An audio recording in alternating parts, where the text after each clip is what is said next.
Al-yaqinu la yuzalu bisyak.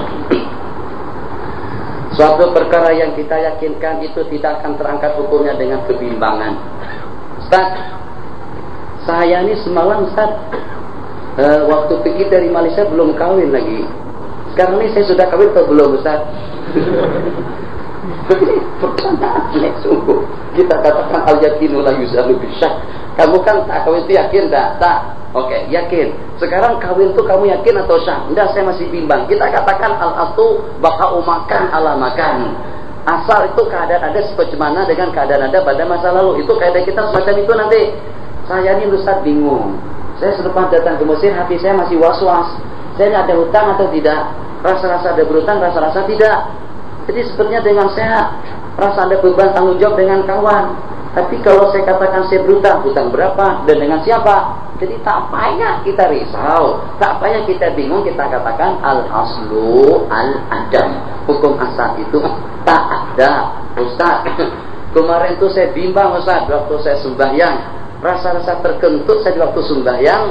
Rasa-rasa batal waktu sembahyang. Jadi hati saya bertegur selepas sembahyang. Waktu saya sujud tuh tak angin masuk ke dalam dubur saya, kemudian keluar balik atau macam mana? Yang saya bimbang tempoh hari takut kalau dengan angin itu patah balik. Selepas masuk terus patah balik keluar. Jadi maknanya batal lah wudhu saya. Kira-kira macam mana sembahyang saya itu?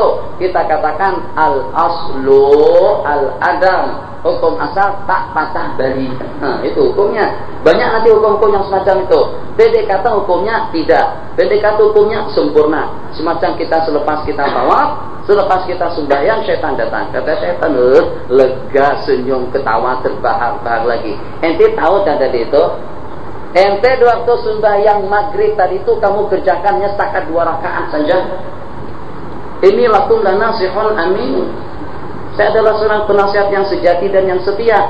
Saya beritahu kamu hanya setakat lillahi ta'ala saja, hanya setakat ingin menyempurnakan ibadah dan sesuai, jangan sampai nanti kamu bengkrap pada hari kiamat. Sembahyang yang hang kerjakan itu 2 rakaat saja bukan 3. Jadi kita katakan al-aslu hukum asal mudhiyul ibadati ala sihah, berlangsungnya ibadahku itu dalam keadaan sempurna.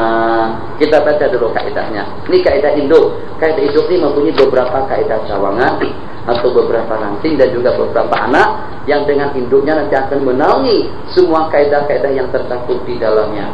Al-yaqinu masih ada waktu setengah jam. Al-yaqinu la yuzalu bisyaki. Keyakinan itu tidak terangkat dengan kebimbangan. Qala Rasulullah sallallahu alaihi wasallam, "Idza wajada ahadukum fi batnihi syai'an ta'ashkala alaihi." Apabila dengan seseorang berasa ada sesuatu di dalam perutnya, akhirnya dia merasa bimbang, apakah ada angin yang keluar atau tidak?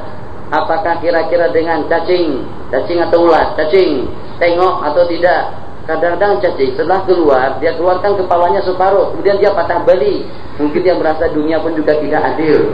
Lebih mendingan, lebih elok dia duduk di dalam saja. Contoh hukumnya, kalau ada cacing yang patah balik semacam itu, batal puasa kita dan batal sembahyang kita. Sebab seperti ada sesuatu yang masuk ke dalam rongga kita. Jadi kita was-was. Syaitan datang. Kata syaitan yang sudah kentut. Jadi tadi itu sudah terbuka bulunya di situ. Sudah terbuka. Jadi kata kita, tapi saya tak yakin. Jadi akhirnya dengan kita surah pertelingkahan antara yang hak dengan yang batil, antara kita dengan nafsu, antara nafsu dengan syaitan. Qala sallallahu alaihi wasallam, apabila anda ragu-ragu seperti ada sesuatu yang keluar daripada duburmu, janganlah kau tinggalkan, janganlah kau keluar daripada masjid kecuali setelah anda mendengar bunyi atau mencium bau. Jadi kalau seandainya duduk di bilik sendirian, bilik kamar ditutup, bilik tidur ditutup, kunci kuat, kipas ada yang jalan, terus keciuman bau kentut, itu tak payah timbang lagi. Saya Ustaz masih syak lagi Ustaz. Syak apa lagi kalau sudah keciuman bau macam tu? Kalau ada kawan mungkin daripada dia, tapi kawan tak ada. Bunyi macam tu. Saya masih syak lagi tu. Syak apa lagi kalau sudah terdengar bunyinya melibut semacam itu. Kalau bunyinya jadi kalau dengan kita, seandainya kita mencium bau saja tapi tidak bersama orang ramai. Kalau kita dengar bunyi tapi tidak ada yang mengaku. Kadang-kadang kita dalam satu majelis, khususnya kita dengan anak-anak kita, jadi keciuman bau atau kedengaran bunyi, Tapi kita tak begitu perasan tadi itu di mana keluarnya bunyi. Situ sini ke sini kan. Tanya, Sarah, tak. Hanan, tak. Sofia, belum boleh cakap. Omar. Omar marah. Muhammad, abah kali. Allah. Yang tua ini memang tua. Berarti tuduh yang tua. Nah, itulah problem anak besar itu macam tu. Itu masalahnya. Jadi kalau sudah tertuduh kepada kita itu kita pun juga terpaksa senyap. Kita tak ada bukti. Takut kalau memang dari kita atau mau macam mana. Ala kulli hal, Nabi kita bersabda kalau kita syak waktu sembahyang, apakah ada satu benda keluar daripada tubuh kita atau tidak? Janganlah kamu keluar daripada sembahyangmu kecuali setelah Anda mencium bau atau mendengar bunyi. Qala au yajida rihan. Qala syaka ila Nabi sallallahu alaihi wasallam ar-rajulu yukhayyalu ilaihi. Yukhayyal itu terbayangkan, ayyashuku annahu yajidu syai'an fi sholati, dia mendapatkan atau merasakan ada sesuatu yang keluar daripadanya di saat sembahyang.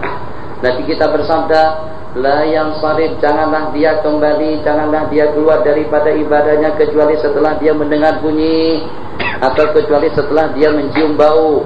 Begitulah dengan riwayat-riwayat yang selanjutnya. Apabila kita syak, apakah sembahyang yang kita kerjakan 4 rakaat atau baru saja 2 rakaat, maka dengan kita mengambil yang yakin dan kita lemparkan yang syak. Wal yabni ala mastaiqan, anggaplah ibadah kita baru 3, sebab dengan yang 3 itu adalah yang lebih yakin. Kalau kita rasa-rasa cukup, tapi dalam waktu yang sama kebimbangan masih ada. Oke, kalau macam itu kita anggap tidak cukup dan kita cukupkan 3 kali. Atau kalau dengan 4 kita cukupkan ke kali yang keempat. Idza saha ahadukum fi salati, apabila dengan salah seorang kamu lupa di waktu sembahyang sehingga dia tidak tahu apakah 1 atau 2, falyabni, hendaklah dia berpedoman kepada yang 1, yabni daripada bina, menganggapnya itu baru 1. Fa illam yatayaqqan salat nataini an salasa, kalau kita tidak yakin sembahyang 2 atau 3, anggaplah 2. Kalau kita bimbang antara 3 dengan 4, anggaplah 4. Wal yasjud sajdataini qabla ay yusallim. Jadi daripada beberapa dalil tadi itu, dalil yang berkenan dengan kentut, yang berkenan dengan angin, selama tidak yakin. Ini tidak berarti kalau ada dengan seseorang yang berkentut, bau tidak ada dan bunyi tidak kedengaran, itu tidak berarti tidak batal, tidak. Yang salah paham. Nabi kita kata, jangan keluar daripada sembahyangmu kecuali kalau kau mencium bau atau mendengar bunyi. Jadi macam mana kalau keluar seseorang itu yakin buang angin, tapi tak ada bunyi dan juga tak ada bau, dia boleh memfilter dan juga boleh menapis bau itu dari dalam. Kan sekarang semuanya serba canggih, tidak mustahil nanti di masa-masa yang menyusul akan dibuatkan alat penapis diletakkan di dalam dubur, yang sehingga kalau pada waktu kita buang angin atau pada waktu kita buang kotoran kita itu tak ada bau lagi. Jadi bau itu sudah disekat dari dalam. Misalnya, yang sehingga dengan baunya tidak ada dan juga dengan bunyinya pun juga tidak ada, dan tidak mustahil nanti akan dibuatkan bunyi kentut itu beraneka ragam seperti bunyi bimbit, seperti bunyi bimbit. Ada yang tengong. Saya rasa mungkin laris, mungkin laku. Untuk kali pertama barangkali banyak yang minat. Jadi ada yang kotor,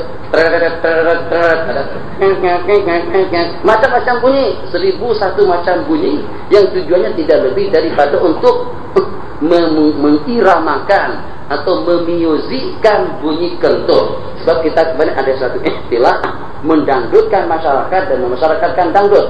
Sekarang memuzikkan kentut dan mengentutkan musik. Oh, Masya Allah, tabarakallah, dunia modern. Itu dia dunia modern. Selesai. Kaidah kita tadi itu fadkhulu, masuk ke dalam semua bahagian ilmu fikih, dan dengan masalah-masalah yang berkenaan itu tidak kurang daripada 3/4 permasalahan hukum. Qala bal nazkur jumlatan salihatan minha, mari kita perkenalkan, kita persembahkan, kita sebut beberapa buah kaidah yang ternaungi dengan kaidah induk kita tadi. Al yaqinu la yuzalu bisyaki, keyakinan itu tidak akan terangkat dengan kebimbangan. Jadi maksudnya macam mana? Maksudnya al-yaqinu yuzalu bil yakin. Yang yakin harus terhilangkan dan terhapuskan dengan yakin. Tapi kalau hanya setakat dengan kebimbangan saja, kebimbangan tidak berkemampuan untuk menggabungkan dan menggeserkan sesuatu yang kita yakinkan.